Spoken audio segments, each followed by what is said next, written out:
एक बार की बात है, कुछ साइंटिस्ट ने मिलकर एक बहुत ही इंटरेस्टिंग एक्सपेरिमेंट किया। उन्होंने क्या किया कि एक बहुत बड़ा सा पिंजरा लिया, उसके अंदर 5 बंदरों को रख दिया और वहां पर एक सीढ़ी लगा दी।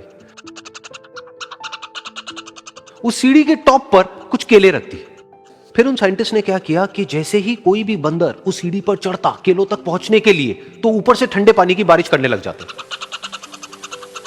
तो जैसे ही वो ठंडा पानी गिरता उस बंदर के ऊपर जो कि सीढ़ी पर चढ़ रहा था, वो फटाफट से नीचे आता तो पानी बंद हो जाता।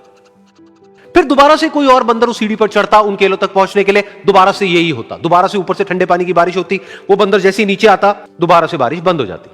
तो बंदरों ने इसका मतलब यह निकाला कि जैसे ही कोई भी सीढ़ी पर चढ़ता है तो ऊपर से ठंडा पानी गिरता है। फिर उसके बाद में जैसे ही कोई भी बंदर उस सीढ़ी पर चढ़ने की कोशिश भी करता तो बाकी के बंदर सब इकट्ठे होकर के उसको पकड़ते, उसको मारते, उसको पीटते और उसको नीचे गिरा देते। फिर दोबारा कोई कोशिश करता, दोबारा उसके साथ भी ऐसा ही होता। फिर उन साइंटिस्ट ने क्या किया कि उन 5 बंदरों में से एक बंदर को उस पिंजरे में से निकाला और उसकी जगह एक नए बंदर को उस पिंजरे के अंदर डाल दिया। अब उस बंदर को नहीं पता था कि यहां पर क्या खेल चल रहा है। उसको जैसे ही सीढ़ी के ऊपर वो केले नजर आए, वो फटाफट से उस सीढ़ी के ऊपर चढ़ने लगा। अब की बार साइंटिस्ट ने कोई बारिश नहीं करी, लेकिन फिर भी जो बाकी के बंदर थे उन्होंने इसको पकड़ा, सीढ़ी से नीचे उतारा और मारने पीटने लग गए। इस बंदर को समझ नहीं आया कि मेरे को क्यों मारा जा रहा है, तो उसने दोबारा कोशिश करी। जैसे उसने दोबारा कोशिश करी, दोबारा से उन 4 बंदरों ने वही किया।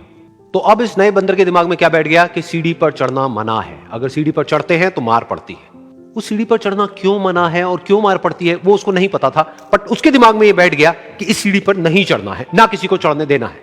फिर दोबारा से उन साइंटिस्ट ने क्या किया कि जो पुराने 4 बंदर थे उसमें से एक बंदर को निकाला और एक नए बंदर को उसी जगह पर डाल दिया। अब इस नए बंदर ने भी वही किया जो इससे पहले वाले ने किया था, यानी कि वो भागता हुआ गया, उस सीढ़ी के ऊपर चढ़ने की कोशिश करी, उन केलों तक पहुंचने की कोशिश करी। बाकी 4 इकट्ठे हो गए और उन्होंने उसको मारा पीटा, सीढ़ी से नीचे गिरा दिया। उसको कुछ समझ नहीं आया, उसने दोबारा कोशिश करी, दोबारा उसके साथ यही हुआ। और अब इस बंदर के दिमाग में भी यही बैठ गया कि सीढ़ी पर चढ़ना मना है और सीढ़ी पर चढ़ने से मार पड़ती है।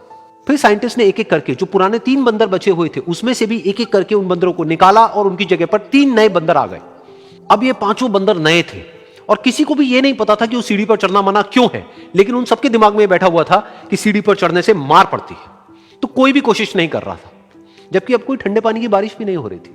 वो चाहते तो आराम से उस सीढ़ी पर चढ़ते, केले तोड़ते और आपस में बांट करके खा लेते। बिल्कुल ऐसा ही हम लोगों के साथ भी होता है, यानी कि इंसानों के साथ भी होता है।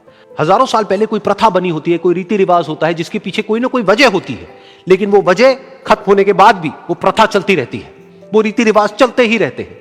किसी में इतनी हिम्मत नहीं होती है ये पूछने की कि हम क्या कर रहे हैं, क्यों कर रहे हैं, बस सबको ये पता होता है कि ऐसा ही होता है।